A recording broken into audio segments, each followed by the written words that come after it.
Alright, the campsite is down. Really the worst thing is setting up and tearing down. And just starting the bike, I like to let it idle for a little bit. This was a really good campsite, and the best thing is that it's free. So I managed to line up a tent space for this next leg. And it's going to be kind of epic. I've never stayed in a distillery. I will literally just get out of these roads and go on these smaller roads because I like seeing where people live. Who the hell built a mansion out here? Maintenance. I think this is where the reservoir is. Oh boy, that's very grady here. Whoa.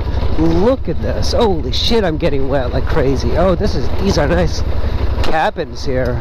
There. Holy shit, I didn't see that big hole over there. Man, can you imagine having to do this every time you leave the house? It's Wolf Gap, natural spring water. Spring water.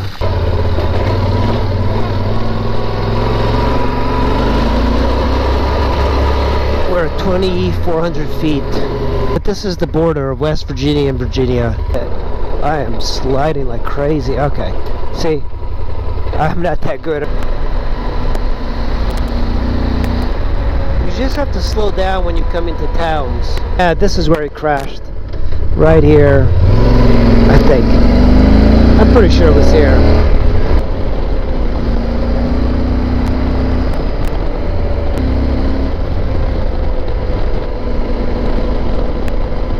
This is where the Shenandoah 500 happens, right here to the right.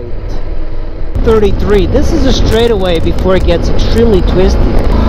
This is the beginning of the twisty part, but this right here is why I like Route 33. Very easy to ride. It's off camber, so you have quite a bit of possibilities for speed. Now the dark side tire does get a little bit harder to handle in these sort of corners. I don't think I can go as fast through here as I can on a motorcycle tire. I can't lean it as far, but it's a small inconvenience because this is mostly the way I like riding anyway. It really is one of these roads that rewards you for being in the right gear. Yeah, I think this is the only regret I have, is like riding a dark side tire on these roads, because I wish it was a little bit better for cornering. The dark side tire though, like 98% of my riding is not really hindered by the dark side. I believe that this might be a good place to go. I don't know, I might go in there. One time I was riding with a guy with a GXXR, I think it was a 1000, and he crashed. And I remember, like, there was a truck that came the other way, and the guy was on the ground. We were like trying to get his bike and all of that, and the truck came by and just like laughed at us. Laughed. It's like, aha, aha. There are those type of people that really think you deserve it. We're at 3,000 feet.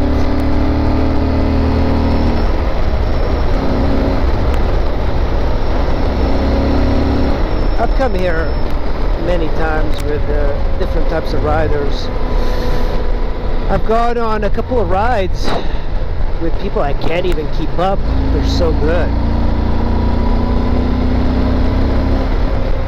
One of the things I do is, like, I don't even try to keep up. I just go on my own, let people pass.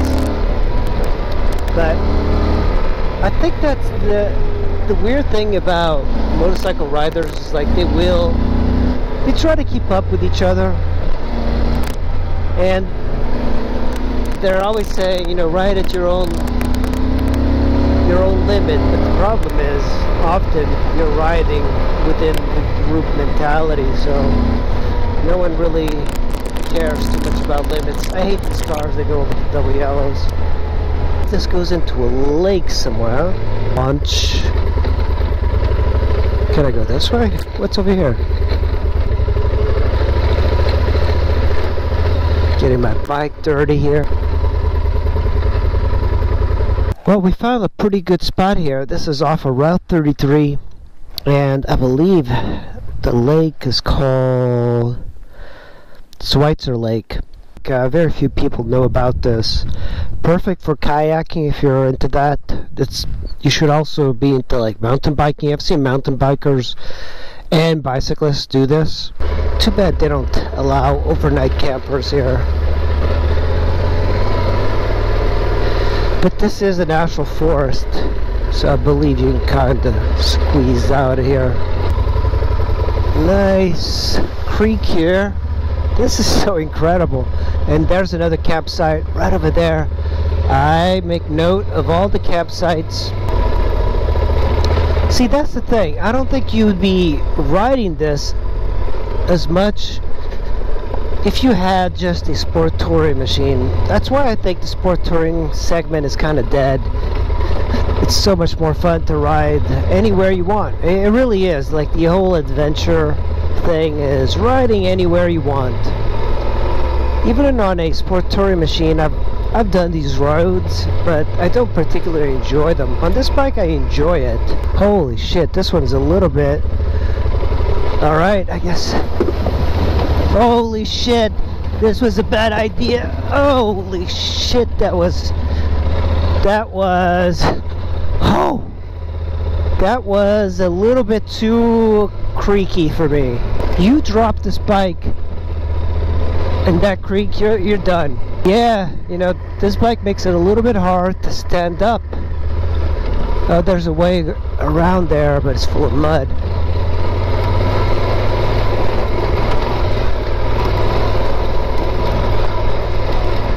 This would be easy on a mountain bike, but on a big behemoth like this, you're really... I only stand up when I really feel like I need to. Oh, I was not expecting this. I was not expecting this. You know, this bike is a beast to turn around. Oh, another freaking creek. Holy shit. Okay. Alright. That one was easier than the other one. There's guys who are really good at this sort of stuff. I'm not one of them. I am not one of them. You definitely need an SUV to come here, though. Ooh, okay. I was not expecting this at all. Yeah, lots of water falling down. Okay, no water here. I thought there might be some over there in that dip.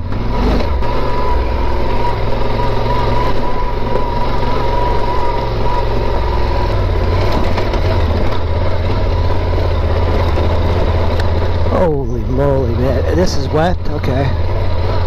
There's a road to the left. Oh, look at this mud. This is like the tracks of SUVs. I'm really getting wet here. And I know I need to relax my my arms and hands, but in this sort of stuff, it really wears me out. Like boiling. This is like a workout. But you know, riding this bike here makes you at least understand more of the capabilities that this thing can do. The one thing I learned from riding the XR650R off-road and single track is that you need to gas it. The bike always pulls forward, like it doesn't have a hard time. So you just have to really hang on to it. Another creek crossing. This is a little tricky.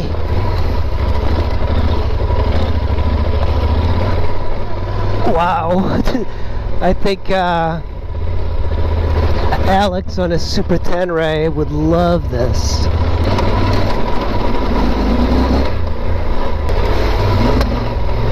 Oh, I backfired when I wonder why I backfired when I hit that. I'm in like low gear. I'm just tracking up this thing. Whew. How is this bike in this condition? Well, it's big. You can definitely tell the weight. This is a massive bike, but you know, I've ridden the original Africa Twin, the 750, and it feels just as heavy as this. Bending up a little, and worse here. Oh my lord. Alright, stand up, get more. Boy. Oh shit. Oh my god, that was almost all she wrote. I hit that. Ooh. That was, I thought I was gonna definitely crash over there. That part. Whew. See, this is why you need wire spokes. Man, that was nasty. Because you know, you're tracking up. You're trying to track up, and you're just trying to get momentum so you can keep riding. But that was a big lip to the rock over there, and I didn't really see it until just the very last minute. But once I hit it, I thought I was going to drop the bike. That's why I bought the CRF 250. The CRF 250 is great for this sort of stuff, but to get to this area, you have to make sure that you ride 200, 300 miles to get here. Yeah, standing up helps, but standing up as this bike is set up, I have this forward position. It doesn't make riding that comfortable standing up. Look at this. I think I'm going to go in the water here just because it's slippery, but the other one is too uneven. Yeah, I just got to make it just focus on whatever's in front of you. I think riding a mountain bike has helped me a little bit with this, but you know, a mountain bike is a macro level, because oh shit, my foot just got taken out by that branch. You gotta watch out you don't hurt the engine casings on this. Sliding a little bit too much here. So this is where I think a lot of times your tires could potentially catch and slide.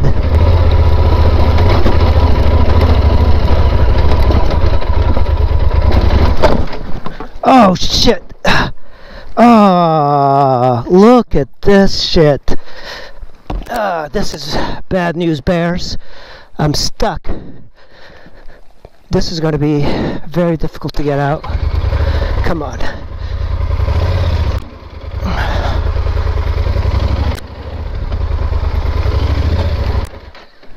Oh, almost. I think I can do this. I was just target fixated. Oh, now it's stuck. That's not good. I can't lift this thing up. Oh. Here's what I'm gonna do. Dig a little bit here so I can push it back. Okay. If I can dig this back. Oh, don't bitch.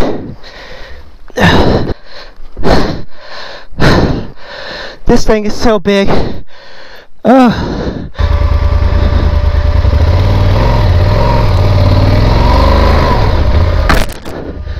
Almost. Take my jacket off. I'm gonna have to lean the bike. Okay. lean. Don't go anywhere, bike. What I'm gonna do is just dig.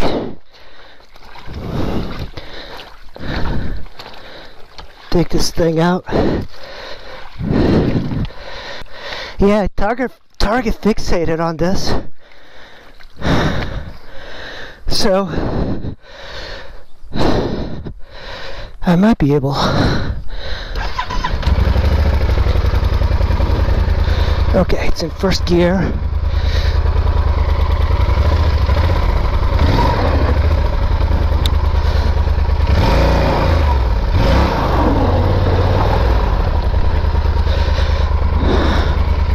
Okay, turn it off.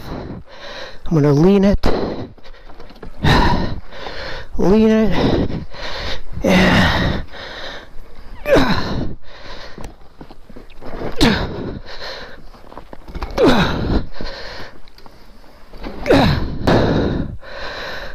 Some scratching will happen probably. Now that I have the bike up like this, I'm just going to put all of these rocks in here.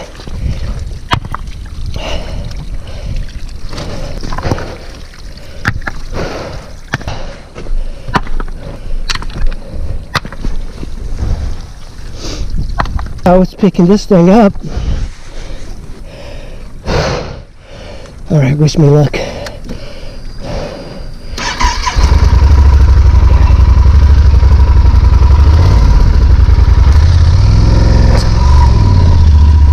And we're off. Alright, I'm gonna take it. Ooh, no energy. Wow.